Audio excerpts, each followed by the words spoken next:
Yo, what's up? It's Jason. I'm back with another video, and back after a little break. I took a few days off here.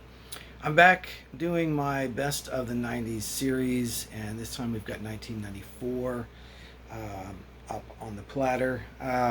It's going to be a lot of techno in this video for sure, a couple of hip-hop things as well. Big year for techno. I think 94, 95, 96, kind of like peak years for old school 90s analog techno. In the early 90s, it was kind of like hit and miss. Some really amazing stuff, a fair amount of duds, some slightly cheesy rave stuff. The rave scene, I have to say, it broke out way earlier in the UK and in Europe before it hit North America and before it hit any of my neck of the woods. I did spin at my very first micro rave, we called it, back in 93. In my home province. But in 94, big year for me, big transition year for me again, moving on to Montreal from what was a more medium-sized city to a much bigger city. Montreal's got like, I don't know, maybe 2 million people. But in the 90s, amazing scene. Clubs, underground clubs, after-hours parties, and of course raves at the time, to use 90s terminology. But basically, yeah, 2-3 parties a week sometimes. And as they progressed, I would say like every year kind of was to sort of see how big these parties, raves, all-night events could get, until maybe like 98, 99, when I think the whole scene kind of reached its max potential and peaked, and the music quality kind of started going down, event quality kind of started going down, but they reached it. They certainly maxed it out in Montreal. Get to the Congress Center size, thousands and thousands, Olympic Stadium, and after that, anything bigger than that was really a festival at that point, which is pretty much what most people think of electronic music today. EDM, they think of EDM festivals, but back in the 90s we didn't really have festivals. I mean, festivals was kind of a 60s thing, like Woodstock or whatever. There was Lollapalooza and then Lilith Fair, but for the underground electronic music, they were raves. So they were kind of these warehouse parties, usually in sort of like warehouse buildings that were not meant to be dance halls of any sort. The UK, of course, they did a lot of outdoor parties too. But yeah, Montreal was a lot of weird warehouses getting on rave buses in the middle of the night. And yeah, the events would go on all day, all night. I remember organizing an after party at one time that didn't go that well, but those did occur as well. But yeah, it was pretty amazing. Amazing time. I would say maybe Berlin in the 2000s era was probably the closest I've seen it get back to what Montreal was like in the 90s for me. But everybody has their own perspective. So, enough of that jibber jabber. I'm going to get into the top 12 here. I originally did this video, it was going to be top 10, but I ended up screwing it up. So, here we are with the top 12. And number 12, I am going to go with the Beastie Boys, a little bit of hip hop. They had a 1994 release, Ill Communication. I'm putting it way at the very bottom because it's probably one of the least listened to records that I own by them. I did have it back in the day on cassette, and there's a lot of good tracks on here. There's a lot of tracks on here. There's 20 songs on this thing, but I mean, some of them are really short and skits and stuff. But yeah, you got Sure Shot, Root Down, Sabotage, which was still a huge track. Heart Attack Man, kind of a reboot of some of their old hardcore days. Not as good as Check Your Head, which came out before this one. Kind of a repeat of Check Your Head, if you ask me. And so sometimes it's not always a great thing when you just get that repeat album from the first album. So I'm going to put that at number 12. And the only other CD I've got is my number 11. I got one cassette to show here and a bunch of records. It's gonna be a lot of techno, some EPs, 12 inches, a bit more hip hop. But speaking of techno, we will go with the Prodigy next for my number 11. This is their second album that came out, Music for the Jilted Generation. Always been a big fan of this album. I've got a bunch of their singles actually from this record too. and might even be my favorite overall by the Prodigy. This or the debut. The debut is much more ravey, super sped up break beats, almost a little bit Mickey Mouse at times. The way that the samplers worked back then, you didn't have a lot of memory length, so you had to kind of compress vocals and speed them up, which I didn't figure that out until much later, but was a common practice for a while, for a long while. But yeah, Prodigy, Music for the Jilted Generation. This is the one, of course, where Liam now gets a little bit of a posse around him, cast of characters in the band, if you will, versus the debut where it's just the producer. But you got this guy, I think that's Keith, who passed away.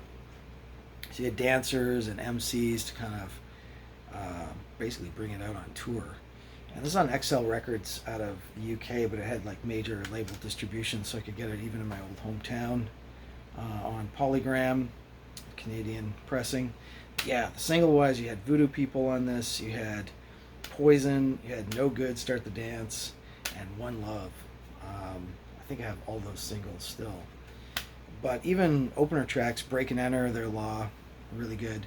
Strong breakbeat. Still had a lot of the fast stuff, rave stuff, but it did start to experiment with some slower breakbeat, some slower breaks, and kind of prelude to what would come. Of course, they're much more known for the next album, Fat of the Land, and Firestarter, and those kind of jams that have more of a rock kind of feel. But there's a lot of rock kind of influence in some of those beats too.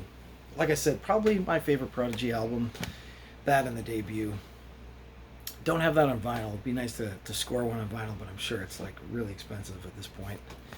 So getting into the proper 10 now. I want to make sure I got my 10.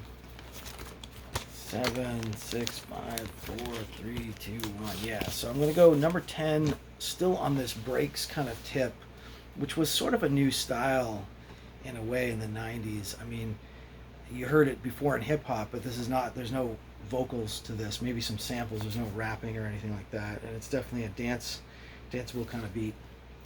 We go with the Dust Brothers, which some people may or may not recognize at first until I tell you who they are now. But just to say, Junior Boy's Own, great UK label, especially in this era.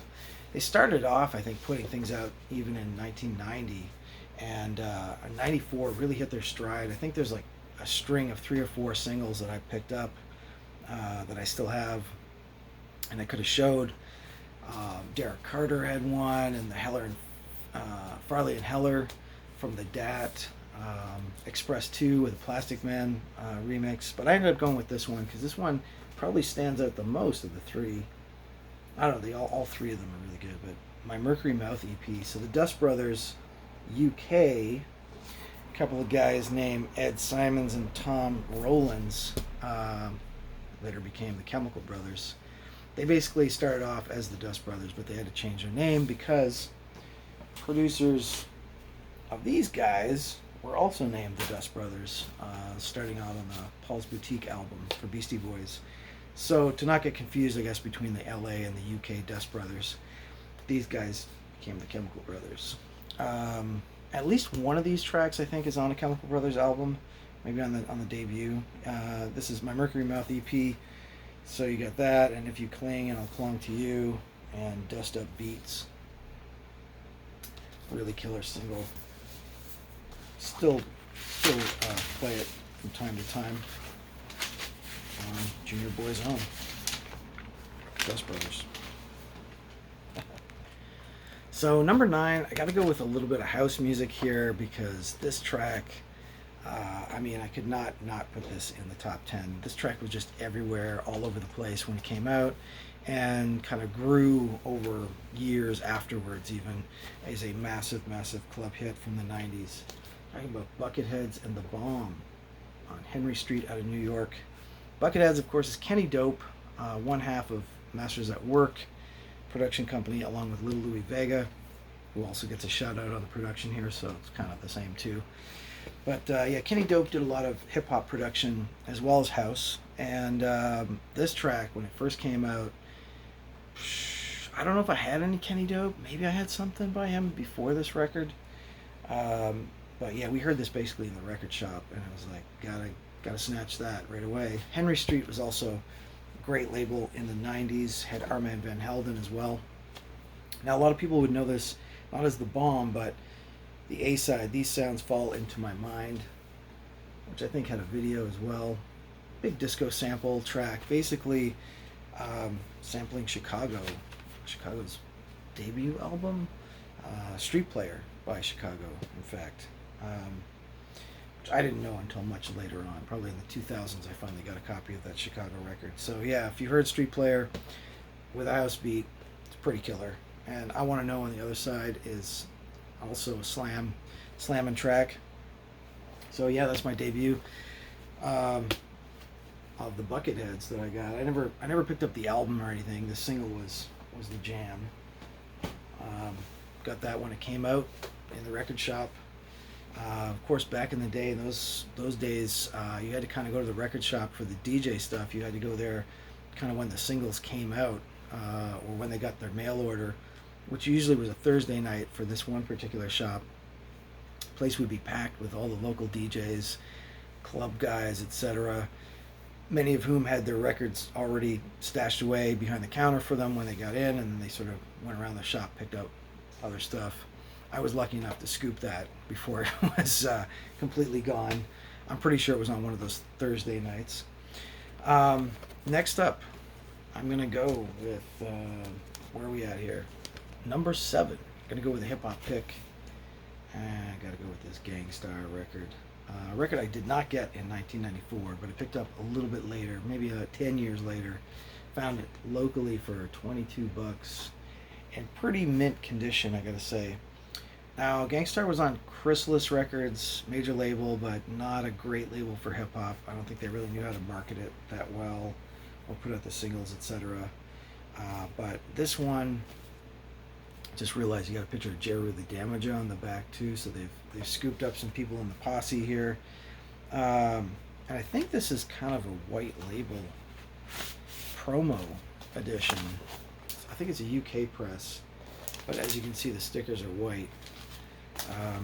It's all good because it's in my collection. Pretty hard to find these classic OG hip-hop records on vinyl. We would have this on CD or tape back in the day. I think I had this on cassette. Of course, the mega jams on this record, Code of the Streets and Mass Appeal, both had videos and were totally sick. The rest of the record, not a lot going on. Tons of Guns is interesting, A Long Way to Go. Dwike, rather. Words of a Nutcracker. Yeah. It kind of peters out, I gotta say, by second album, or second record in this case, because there's 2 records. But Hard to Earn by Gangstar, of course, R.I.P. Guru, and there's DJ Premier, went on to do a lot of productions. That's going to be my number 7 in this top 12 of 94. Next album, I feel like the next one is 1998, Moment of Truth, much better album. Already ranked that in my top 10 of 1998.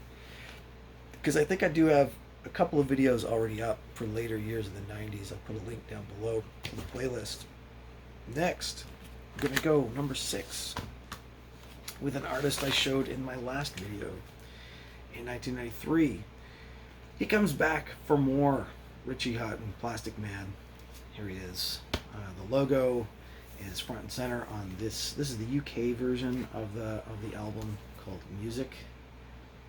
Triple pack, I think, actually. You get an extra bonus disc in here. Came out on Novamute in the UK. +8 in North America. +8 a Canadian label out of Windsor / Detroit. But yeah, Plastikman is back at it, up to his old tricks. I'd say this one is slightly better than the Sheet 1, the debut Plastikman album. It's a little bit more funkier, but super minimal. This is my Canadian / US copy here, +8 record version. Double disc. Maybe a triple disc. I gotta look for that 3rd disc. But something I still play. I mean, I was playing cricket and Last Track. There's a lot of really cool things on here. Some hypnotic stuff, still again with kind of acid lines, a little bit of trance influence. but also really minimal and rhythmic, and chugging beats even at times. Yeah, just a really overall great record by Richie Houghton, who at this point was still bald and hadn't left to move to Berlin yet. In the 2000s, he went to Berlin and grew kind of a hipster haircut. But Plastikman, his early stuff is the best. I've said it before, and that one is my number 7. So next we got 6, 5, 2, 1. Number 6, gonna go with a cassette. And this record was massive in '94. I mean, you'd have to be living under a rock to not check this record out. The Notorious B.I.G. Ready to Die. This is an OG cassette. I don't know if it's my OG original, or if it's something I picked up later on. Because I never had this on vinyl. Pretty sure I was having a cassette. There he is there. And yeah, I still remember when this came out. This and Black Moon, Lords of the Underground was kind of the, and of course Wu-Tang, kind of the end of my hip-hop buying binge for a little while. Till some raucous stuff came out the late 90s. But this is pretty much post-Golden Era at this point, 94. He gets more into clubby stuff, of course, with Puff Daddy on the production. But this one's still raw and kind of gangsterish. Well produced, definitely well produced. Not raw in the sense of underproduced. But you got Juicy on here, Big Papa, Machine Gun Funk, Give Me the Loot, One More Chance. I think I did pick up a reissue copy of this on vinyl, but I wasn't happy with having the reissue. I don't know. Some really killer jams on this thing. Remember when it came out thinking, wow, yeah, this is some killer shit. First heard it probably on the radio, on like some of those like hip hop mix shows from like university or college radio, and then getting the cassette, seeing the video a little bit.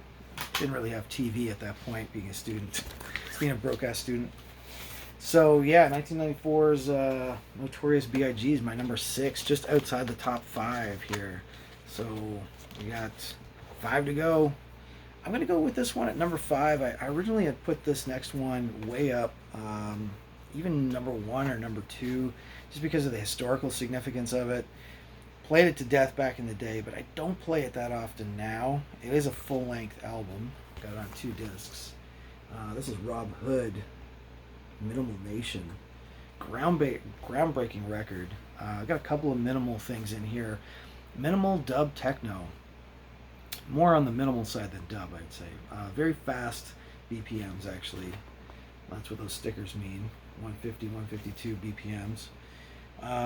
This is on Axis label, which is Jeff Mills' label. Also a legend, a godfather of minimal techno. First wave minimal techno. First wave minimal techno, but second wave Detroit techno. So Rob Hood, along with Mills, Mad Mike Banks, and others, were part of the Underground Resistance crew out of Detroit. So legit Detroit techno here. So Rob Hood broke away, did his solo stuff. He's actually been, I know that's Kenny Larkin, but Rob Hood took a little break for a while in the 2000s, I guess, and then came back, sort of performing and DJing with his daughter, I think, these days, with a gospel edge as well. But this stuff is a lot more dark and menacing. Head down in the club, really just kind of brooding and minimal beats. Not much else going on, but really well done. I mean, I'm not giving it justice by describing it. It's definitely something you have to listen to a few times to kind of check out or catch the subtleties in the changes of the tracks and the compositions, and take it as a whole too. A little bit like death metal in that way, I guess. So in other words, there's not really some standout, there might be a couple standout tracks on this, but as a whole, as a piece, pretty interesting stuff, and groundbreaking at the time too. So that's my OG copy of Minimal Nation from Rob Hood. Like I said, I don't play it that often anymore, but it's legendary from that year. And it's a record I got through mail order, actually, ordering directly through the phone, ordering up records out of Detroit. So one of my OGs. That's number 1, 2, 3, 4. That's number 5. So number 4, we are going to go with some drum and bass, which I have not really showed before. Show the Prodigy, which was kind of more on the breakbeat side of drum and bass, but also out of the UK. A lot of drum and bass coming out, and this particular single is always been a real gem in my collection. This is DJ Buzz on the No U-Turn label. That was the logo. I'm surprised that this is made it so high up in my list, and just been continually rocked and slammed every single year. I mean, I listen to this often, probably like 20 times a year.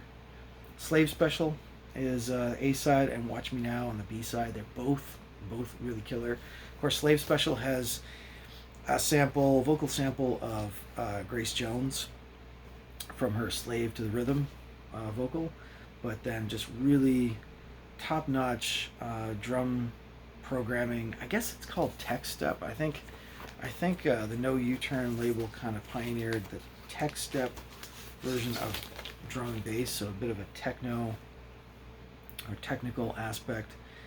There's a lot of sub-subgenres of drum and bass, but I won't go into. But that is my number 3. Or sorry, that's my number 4. My number 3, all techno here to end off the top 10. My number 3 is going to be Dan Curtin out of the States. Now, Dan Curtin, kind of Midwest guy. I don't think he was from Detroit. I think he might have been from Cleveland, if I recall. Dream Not of Today, this EP on Peace Frog, label out of the UK. He also put out his debut album the same year, which I had a reissue copy of, but I wasn't too big of a fan of it. I don't know, it just wasn't doing it for me. This one, maybe he's got a lot of nostalgia dripping off this thing, but these tracks are just absolute butter. 4 tracks in total, all a little bit varied and different. Deep house vibes at times, all instrumental, no vocals. Some moody kind of Chicago house, almost Mr. Fingers-esque on a track like Spliffed. Track 17 is really cool. I think probably my favorite is the One Evening at Mrs. Applebee's, which has got a nice melodic kind of riff to it. But yeah, Dan Curtin, he kept producing, this is his 90s stuff, which is much more analog vibe and production. In the 2000s, he went really minimal, but third wave minimal, or second wave minimal, digital minimal style. Not as good as his early stuff, I would say. That's an absolute classic, that single. And I think the OG is worth a little bit of money as well. So that's my number 3.